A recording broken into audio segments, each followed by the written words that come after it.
오늘도 재밌는 이야기를 들으러 와주셔서 감사합니다. 구독과 좋아요는 재밌는 이야기를 만드는데 큰 힘이 됩니다.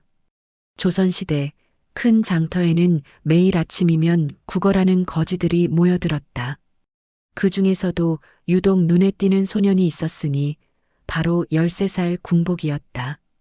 키는 또래보다 훨씬 컸지만 뼈만 앙상하게 남은 몸에 너덜너덜한 누더기를 걸치고 있었다. 그럼에도 불구하고 그의 눈빛만큼은 또렷하고 맑아서 지나가는 사람들이 한 번씩 돌아보곤 했다. 아가야, 오늘도 굶었구나. 장터의 떡장수 아주머니가 궁복에게 식은 떡 한 조각을 건네주었다. 궁복은 두 손으로 공손히 받으며 깊숙이 절을 했다. 아주머니는 자주 보는 이 아이가 다른 거지 아이들과는 뭔가 다르다는 것을 항상 느꼈다. 예의가 바르고 말씨도 곱고 무엇보다 눈빛에 범상치 않은 기품이 서려 있었다. 궁복의 곁에는 언제나 육순이 넘은 할머니 하나가 함께 있었다. 사람들은 그녀를 궁복의 할머니라고 생각했지만 사실 그녀는 궁복의 유모 박씨였다. 박씨는 궁중에서 수십 년을 몸종으로 살며 한글을 익혔고 밤마다 궁복에게 글을 가르치곤 했다. 궁복아, 내 어미는 정말 아름다운 분이셨단다. 박씨가 옛 이야기를 꺼낼 때마다 궁복의 가슴은 묘한 감정으로 뜨거워졌다. 자신의 출생에 대한 이야기는 늘 안개속 같았다. 다만 등에 깊게 패인 화살 상처만이 그 험난했던 과거를 증명하고 있을 뿐이었다.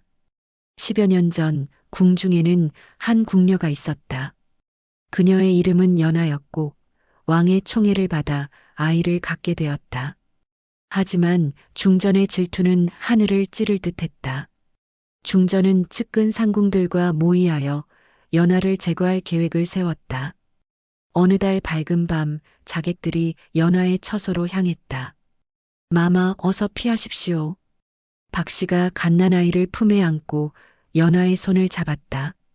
하지만 자객들의 화살이 빗발쳤고 연하는 그 자리에서 숨을 거뒀다. 박씨는 간신히 아이만이라도 구하려 했지만 화살 하나가 아이의 등을 스쳤다. 그날 밤 박씨는 피투성이가 된 아이를 안고 궁을 빠져나왔다.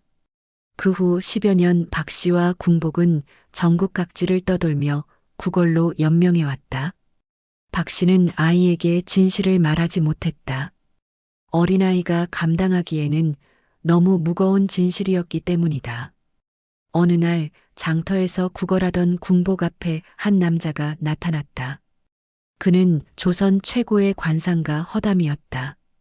허담은 한양에서 양반들의 관상을 봐주며 명성을 떨치고 있었는데 우연히 장터를 지나다가 궁복을 보게 된 것이다. 어라, 이 아이의 관상이. 허담의 눈이 휘둥그레졌다. 그는 평생 수많은 사람의 관상을 봐왔지만 이런 관상은 처음 보는 것이었다. 이마가 넓고 높으며 코는 우뚝하고 눈은 깊고 맑았다. 무엇보다 귀가 두텁고 큰 것이 왕의 상이 분명했다. 아이야, 이리 와보거라. 궁복이 조심스럽게 다가가자 허담은 더욱 자세히 살펴보았다. 천정이 넓고 높으며 지각이 방정하고 무엇보다 양미간에 귀기가 서려 있었다. 이는 분명히 왕의 오를 운세였다. 이상하다. 이런 관상의 아이가 어찌 이런 곳에. 허담은 심장이 두근거렸다. 평생 관상을 본 경험으로 볼 때 이 아이는 필시 큰 인물이 될 것이었다. 하지만 지금의 처지가 너무나 비참했다. 얘야, 너는 훗날 반드시 큰 사람이 될 것이다. 하지만 그 길은 험난할 터이니 항상 마음을 올곧게 먹고 바른 길로 나아가거라.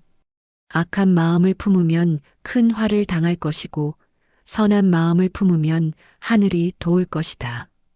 궁복은 영문을 몰랐지만 노인의 진지한 눈빛에서 무언가 특별한 의미를 느꼈다. 허담은 주머니에서 은전 몇 잎을 꺼내 궁복에게 주며 말했다.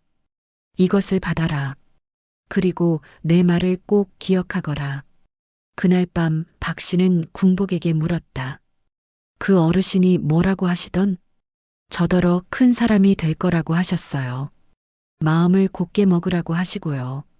박 씨의 가슴이 철렁했다. 혹시 그 관상가가 궁복의 진짜 정체를 알아차린 것은 아닐까? 하지만 그녀는 아무 말도 하지 않았다. 그런데 며칠 후 마을에 큰 변화가 일어났다. 남해에서 올라온 왜구들이 해안가 마을들을 습격하기 시작한 것이다. 그들은 조선의 곡식과 재물을 약탈하고 젊은 남녀들을 잡아가 노예로 팔았다.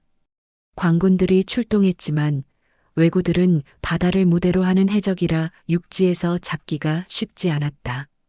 어느 날 새벽 궁복과 박 씨가 머물던 마을에도 해적들이 들이닥쳤다. 불타는 초가집들, 비명소리, 그리고 칼을 든 해적들의 포효가 마을을 뒤덮었다. 궁복아, 어서 도망가자. 박 씨가 궁복의 손을 잡고 뛰었지만 해적들에게 둘러싸이고 말았다. 박 씨는 궁복을 자신의 몸 뒤로 밀어내며 해적들과 맞섰다. 이 할미가 해적 두목의 칼이 박 씨의 가슴을 찔렀다. 피를 토하며 쓰러지는 박 씨를 보며 궁복은 절규했다. 할머니, 죽어가는 박 씨가 마지막 힘을 다해 궁복에게 말했다. 궁복아, 나는 너의 할머니가 아니다. 유모란다. 너는 왕이 아들이야. 너의 어미는 연하님이시고 왕상이 아들이다. 이것을 간직하거라. 박 씨가 품에서 꺼낸 것은 작은 비단 주머니였다. 그 안에는 궁중에서만 볼 수 있는 정교한 비녀 하나가 들어 있었다. 절대 잊지 말거라. 너는 왕자다. 박 씨의 손이 축 늘어졌다. 궁복은 유모의 시신을 안고 목 놓아 울었다. 평생을 자신을 돌봐준 유일한 가족이 눈앞에서 죽었고 동시에 자신의 출생에 대한 충격적인 진실을 알게 된 것이다. 해적들은 우는 궁복을 거칠게 들어 올렸다. 이놈 쓸만해 보이는구나. 청나라 가서 비싸게 팔리겠다. 그렇게 궁복은 해적선에 실려 청나라로 향하게 되었다. 배 안에서 궁복은 유모가 준 비녀를 꼭 쥐며 다짐했다. 자신은 왕의 아들이라고 했다. 그렇다면 언젠가는 이 치욕을 갚고 당당한 모습으로 돌아가겠다고. 하지만 현실은 냉혹했다. 청나라에 도착한 궁복을 기다리는 것은 노예시장이었다. 청나라 심양의 노예시장은 온갖 사람들로 북적거렸다. 조선에서 잡혀온 사람들, 몽골에서 온 사람들, 그리고 중원각지에서 잡혀온 사람들이 모두 하나의 상품처럼 진열되어 있었다. 궁복도 그중 하나였다. 이놈은 어려 보이지만 키가 크고 힘이 좋아 보이는구나. 궁복을 본 한 상인이 관심을 보였다. 그는 설증이라는 이름의 한족 상인으로 청나라와 조선 그리고 외국 사이에 해상무역을 하는 큰 상단을 운영하고 있었다. 설증은 50대 중반의 나이에 매서운 눈빛을 가진 상인이었다. 나이는 얼마나 되었느냐? 13입니다. 궁복의 목소리는 떨렸지만 시선은 굽히지 않았다. 설증은 이 소년에게서 범상치 않은 기운을 느꼈다. 조선 놈치고는 기계가 있어 보이는구나. 좋다, 이놈을 사겠다. 그렇게 궁복은 설증의 상단에 팔려가게 되었다. 설증의 상단은 심양에서 제법 큰 규모를 자랑했다. 수십 명의 상인들과 호위무사들, 그리고 많은 노예들이 있었다. 이놈, 이름이 뭐냐? 궁복입니다. 궁복? 이상한 이름이군. 좋다. 앞으로 너는 창고 정리와 집 나르기를 담당하게 될 것이다. 말 안 듣거나 도망치려 하면 죽는다. 궁복의 새로운 생활이 시작되었다. 새벽부터 밤늦게까지 온갖 자비를 해야 했다. 무거운 짐을 나르고 창고를 정리하고 때로는 말 돌보기까지 해야 했다. 하지만 궁복은 불평하지 않았다. 오히려 이곳에서 많은 것을 배울 수 있다고 생각했다. 상단에서 일하며 궁복은 여러 나라의 언어를 조금씩 익혔다. 청나라 말은 물론이고 몽골어, 그리고 외국어도 조금씩 배웠다. 똑똑한 아이였던 궁복은 금세 언어를 습득했고 이는 나중에 큰 도움이 되었다.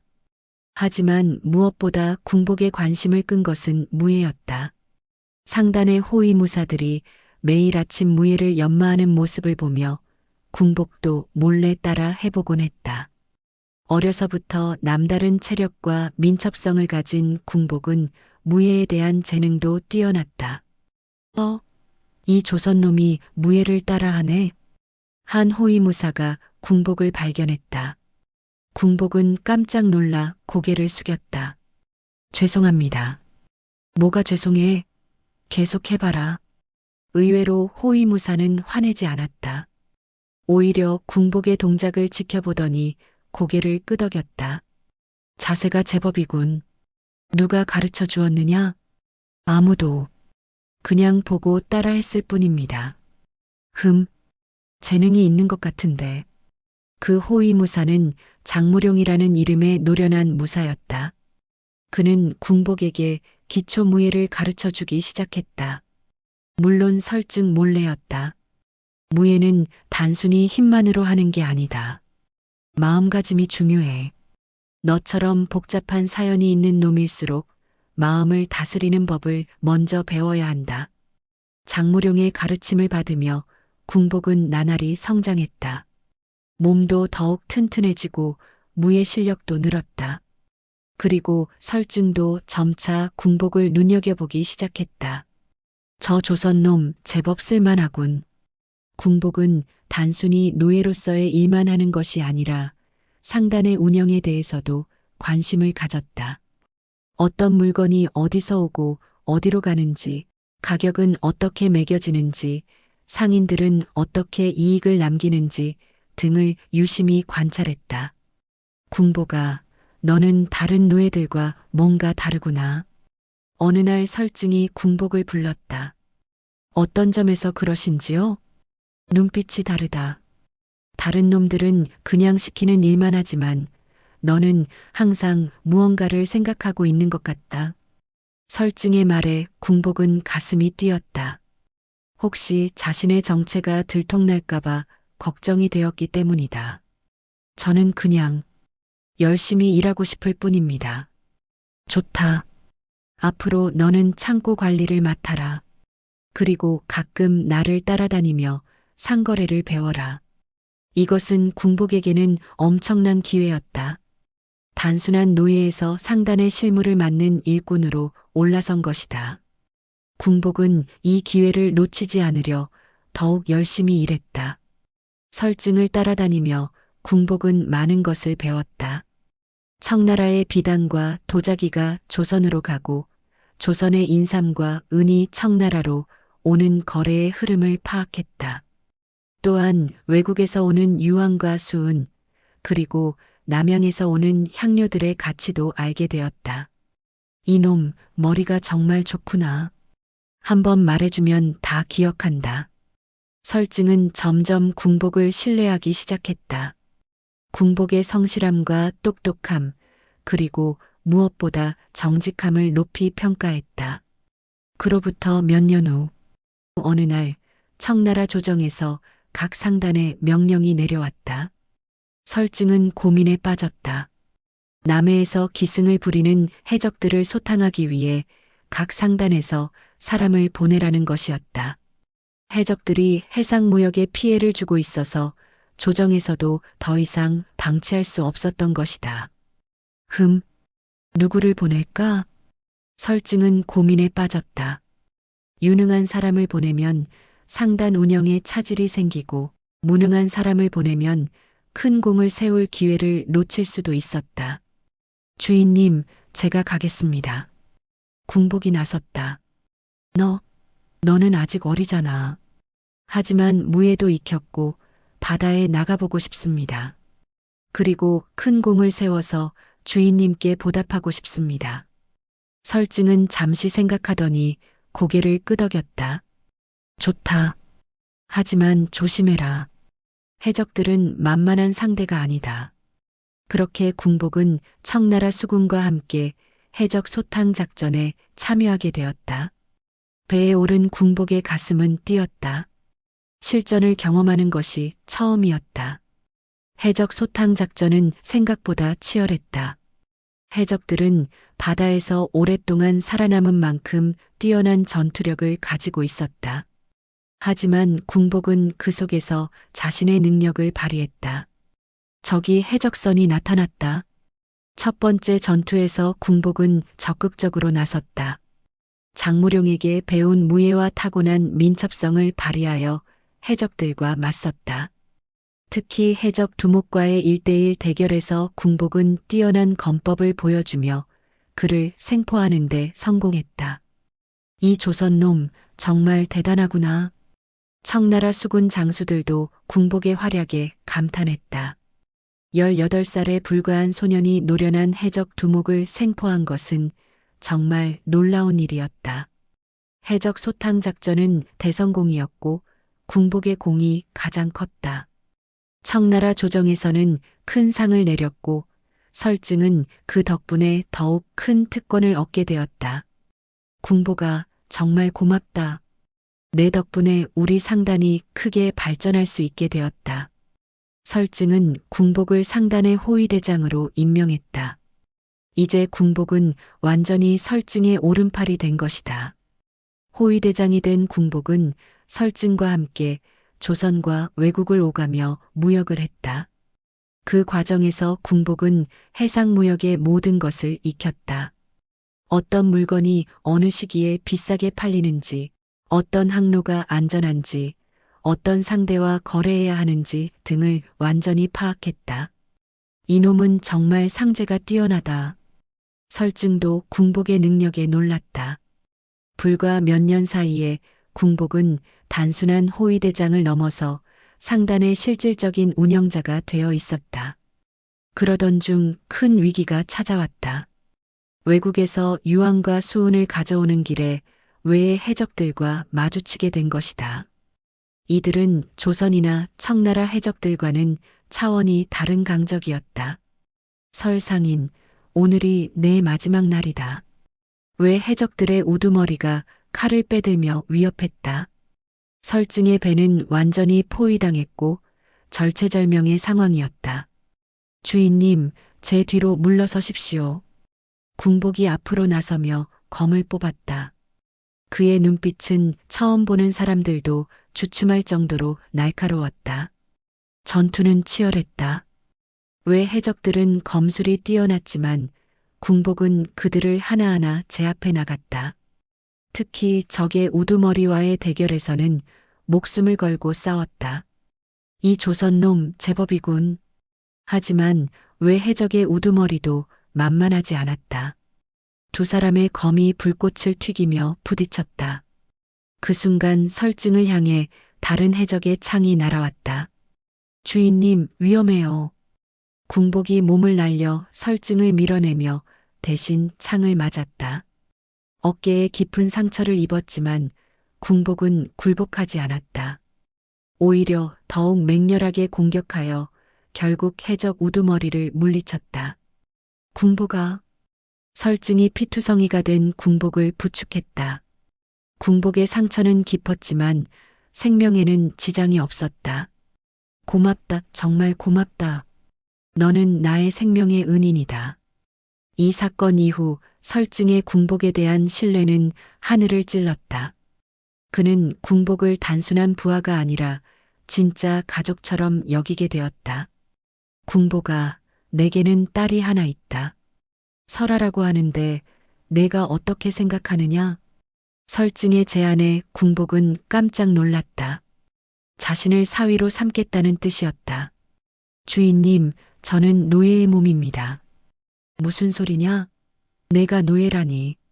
너는 나의 동업자이자 가족이다. 그리고 내 딸 설아도 너를 좋아한다.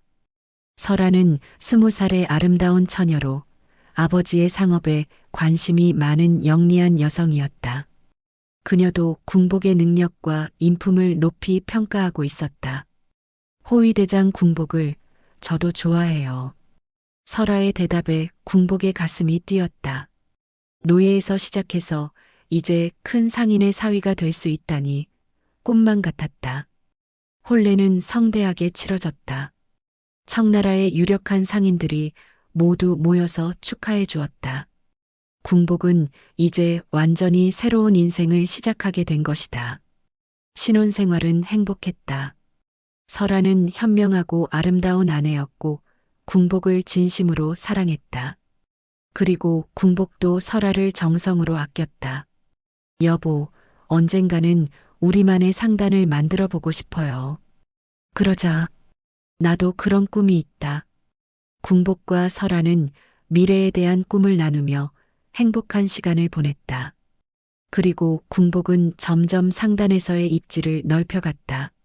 하지만 세월이 흘러 설증은 점점 늙어갔다. 60이 넘은 나이에 오랜 상업 활동으로 몸이 많이 쇠약해져 있었다. 궁복아, 내가 이제 늙었구나. 아버님, 무슨 말씀을. 아니다. 나는 이제 은퇴할 때가 되었다. 그리고 이 상단을 너에게 맡기고 싶다. 설증의 말에 궁복은 깜짝 놀랐다. 상단 전체를 자신에게 넘기겠다는 것이었다. 제가 감당할 수 있을까요? 너만큼 유능한 사람이 또 어디 있겠느냐? 내가 없었다면 우리 상단이 이렇게 클 수도 없었다. 설증은 정말로 궁복을 후계자로 정했다. 상단의 모든 권한과 재산, 그리고 인맥까지도 궁복에게 물려주었다. 궁복은 이제 청나라에서 손꼽히는 대상인이 된 것이다. 아버님, 정말 감사합니다. 평생 보답하겠습니다. 보답은 무슨, 너는 내 아들이나 다름없다. 설증이 세상을 떠난 후 궁복의 상단은 더욱 크게 발전했다. 그는 조선과 청나라, 외국 사이의 해상무역을 독점하다시피 했다. 특히 조선의 인삼과 은, 청나라의 비단과 도자기, 외국의 유황과 수은 등을 주로 다뤘다. 궁복 상인의 배가 들어온다. 항구마다 궁복의 이름이 알려졌다. 그의 상단은 신용이 좋고 물건의 품질도 뛰어나서 모든 상인들이 거래하고 싶어 했다.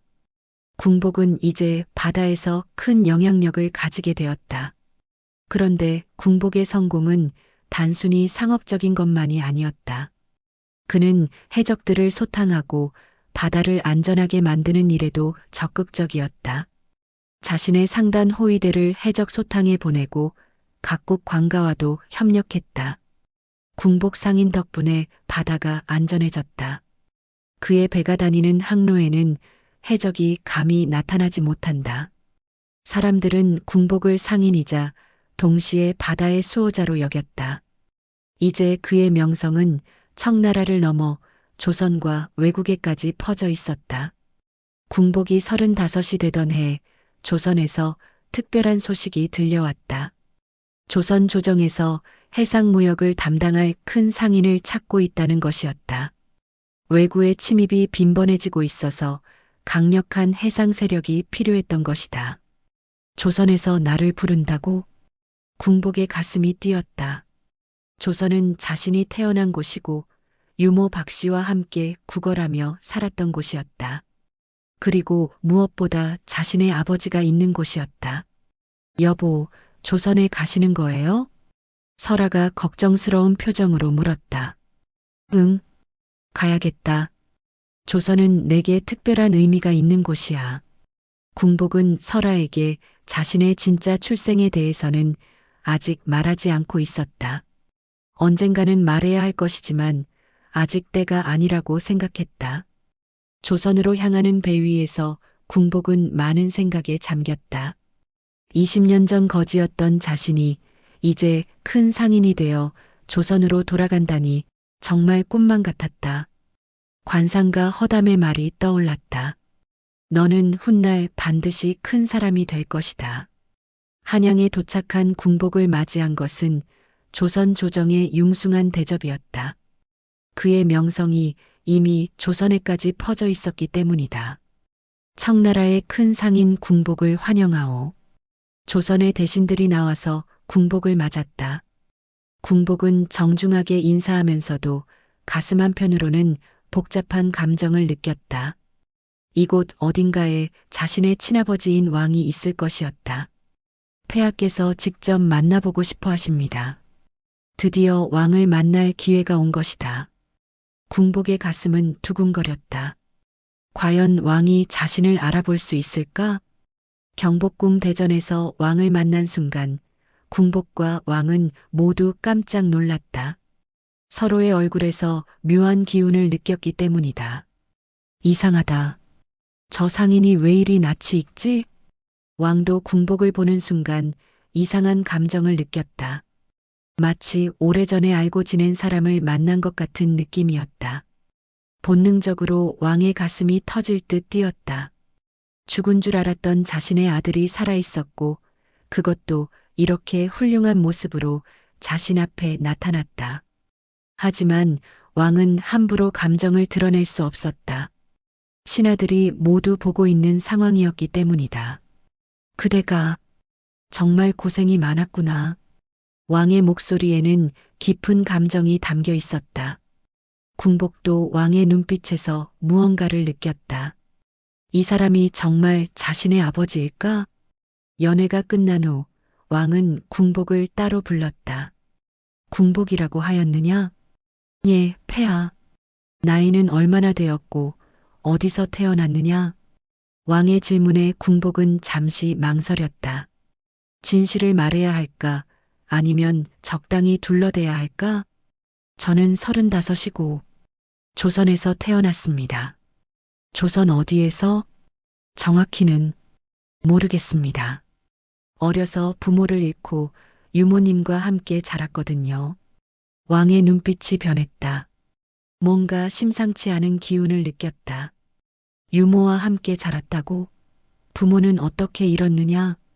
그것도 정확히는 모르겠습니다. 유모님이 돌아가시면서 저에게 이런 말씀을 하셨습니다. 너는 왕의 아들이라고. 그 말을 듣는 순간 왕의 얼굴이 하얗게 변했다. 왕의 아들? 그 말은 무엇을 의미하는 것일까? 잠깐. 혹시 등에 상처가 있느냐?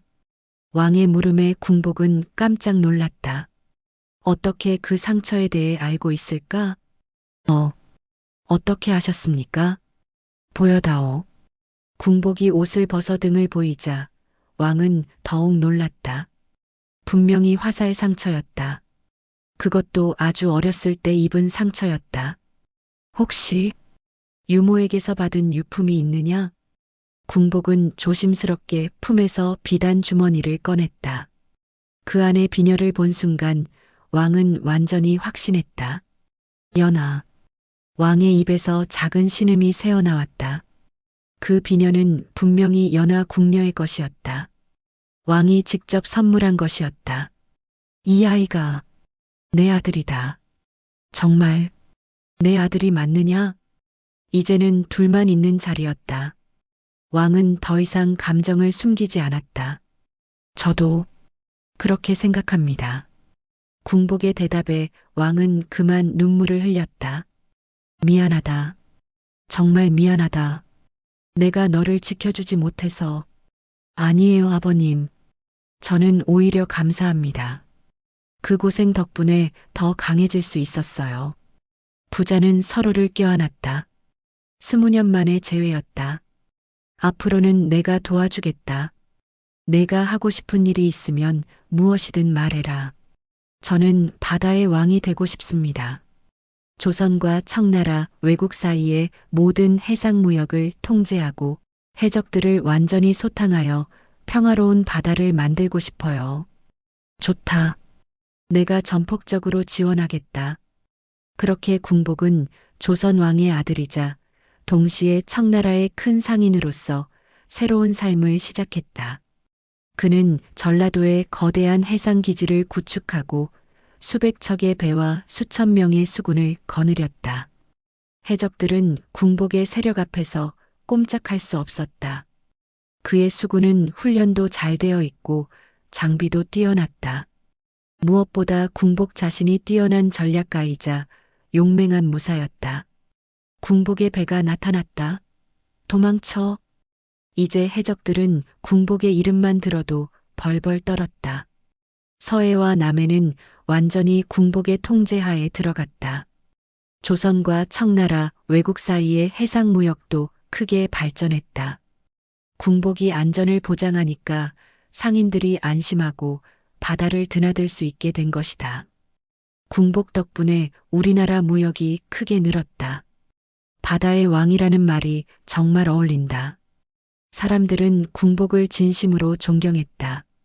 그는 단순히 돈을 버는 상인이 아니라 백성들의 안전을 지켜주는 수호자였다.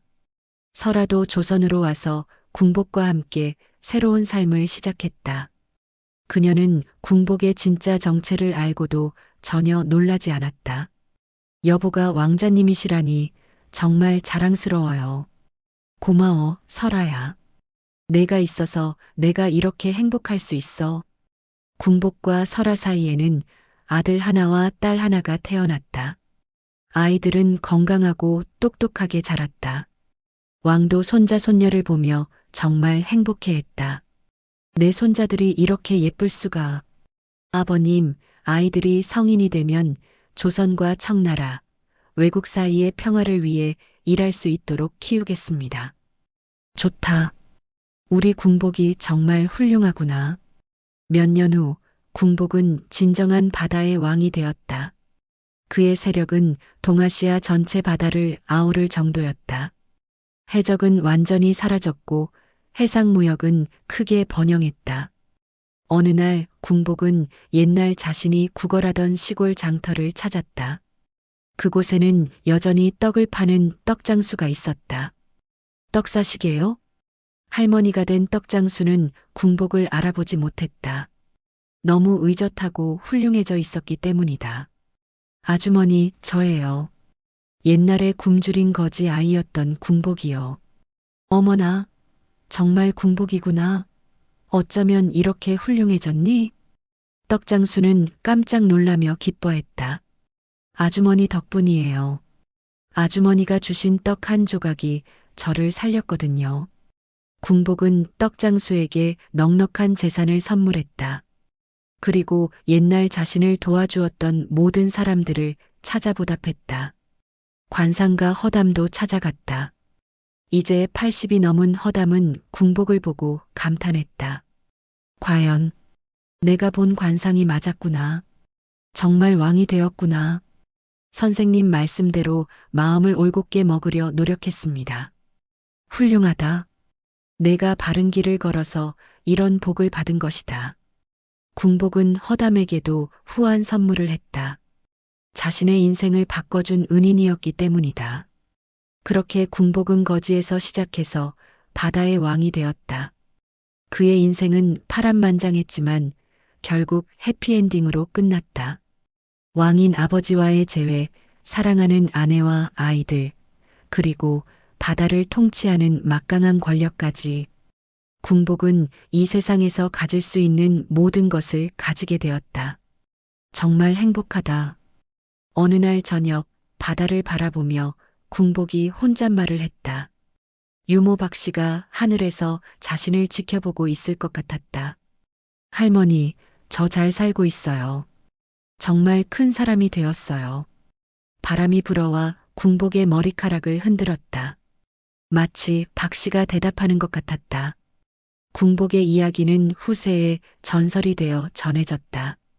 거지에서 바다의 왕이 된 남자의 이야기. 어떤 시련이 와도 굴복하지 않고 선한 마음을 잃지 않으면 언젠가는 행복이 찾아온다는 교훈을 주는 이야기였다. 그리고 궁복은 죽는 순간까지 행복했다. 가족들에게 둘러싸여 평안히 눈을 감으며 자신의 파란만장했던 인생에 만족해했다. 내 인생 정말 행복했다. 이것이 궁복의 마지막 말이었다. 거지 소년이 바다의 왕이 되기까지의 감동적인 이야기는 이렇게 끝이 났다.